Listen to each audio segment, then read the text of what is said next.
I'm joined by Craig Rucker, the co-founder and president of the Committee for a Constructive Tomorrow and one of the groups suing the Biden administration. Craig, as always, good to see you. Why are you filing this lawsuit? Let's start with a simple question. We're filing it, Stella, because the Biden administration has claimed that they're pro-environment, pro-green, and yet they're fast-tracking this whole project, this whole initiative to try and get some 30,000 megawatts of offshore wind energy to combat what they consider to be a major climate crisis, even though, everything they predicted about such a major crisis has never taken place, by the year 2030. And they've just done a shoddy job with the biological opinion. For example, the right whale migrates between, let's say, the Carolinas up to Massachusetts, and there are dozens of projects that are going on between there, but each one of these biological opinions kind of isolates them and doesn't take into account the entire magnitude of a species going between all of them. According to the Endangered Species Act, they're supposed to look at the impacts of these wind farms cumulatively on a species, not one by one. And if they did so, they would find that, in fact, the species could possibly be wiped out by the amount of takings that the government has actually allowed for each of these individual farms to harm the whales. So, in essence, this is a disaster in the making. The Marine Mammal Protection Act, the Endangered Species Act, they need to slow this down and go and do it properly before they rush this job and possibly eliminate the right whale from existence. Yeah, you mentioned something interesting, that the Democrats, they do tout themselves as the party of the environment, but then they're going ahead with these kinds of projects. Talk about the actual facts behind the wind farms and the threat they pose to the environment. What are they really doing to the whales? Well, whales they navigate through sonar, and the sounds that are made by wind turbines can actually be upwards, and some have measured them upwards of 160 decibels underwater, which can disrupt what the whales need to navigate. This can cause them to go and hit ships, for example, and there's been increasing numbers of ship strikes since they've been doing, some of the sonar blasting and pile driving and other things that are needed to get these things in.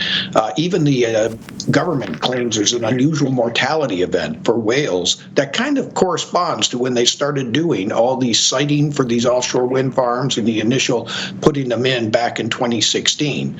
So even this year, we've seen already quite a increase and uptick in the number of whales that have died. There's been a couple on Virginia Beach just within the last couple of weeks, another couple in New Jersey, and the bodies are piling up. And the attitude of the Biden administration, and in fact, many of the major green organizations, is, so be it. If a few whales have to die, we have a climate crisis on our hand. Let's move quickly and just get these wind farms up as quickly as possible. And we also hear reports of how inefficient these wind turbines are, breaking down, costly to fix or remove. Do you think that they even work? No, right? I mean, what's the deal? We have examples of wind farms, and if you go over in Europe, for example, you have a country like Denmark, for example, which is the poster child of wind energy.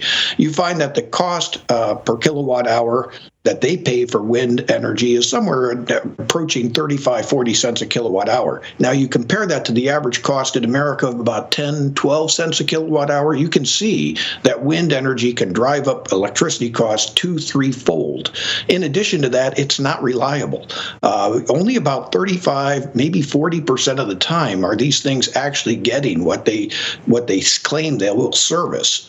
So they need backup, and inevitably that backup is either natural gas, or in the case of Denmark, they get a bunch of hydro coming in from Sweden. But as a energy source, it's not ready for prime time. And in fact, a lot of these things only last for 15, 20 years, and you got to tear them down and replace them. And what are you going to do with the components? They wind up in landfills, and it's a complete mess. So our opinion is the whole effort to try to industrialize our offshore coast is just a disaster in the making, and particularly an environmental disaster, not just for whales, but for the environment in general.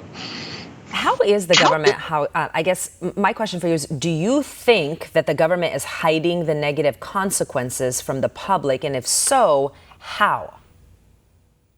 Well, I think, for example, in the case like with whales, they're just not doing a proper environmental impact statement. They'll say things, for example, like there's no evidence that offshore wind has harmed whales. Well, the type of, when they do these, looking at the whales that have washed up and they do the observations of the dead body, they're principally looking for things like, let's say, shattered eardrums, as though the sonar blasting and that is shattering ear, but nobody's making that claim. It's more like it's disorienting them, causing them to change their patterns, which gives them more probability of running into boats or being beached. So, that's how they're kind of hiding it. They're not doing honest surveys to be able to do that, and they're poo-pooing any organization that's out there trying to call them to account for that as just being, ideologically driven against climate change, when that's not at all the case. So they're also, in some cases, like with eagles on land wind, they're even allowing the wind industry to monitor how many eagles and raptors are being killed on their own wind farms. They're not even going in and investigating. That'd be almost like allowing the coal industry or oil industry or mining industry to just police itself. They would never allow that. But with green energy, they do. For all our viewers asking where One America News is heading in the future, we would like to introduce you to OAN Live. OAN Live is the best way to stay up to date on all of the hard-hitting, straight-shooting, national and international headlines. And the best part is, OAN Live is only $4.99 per month. All the credible, honest, unbiased reporting One America News offers at a fraction of the cost of cable.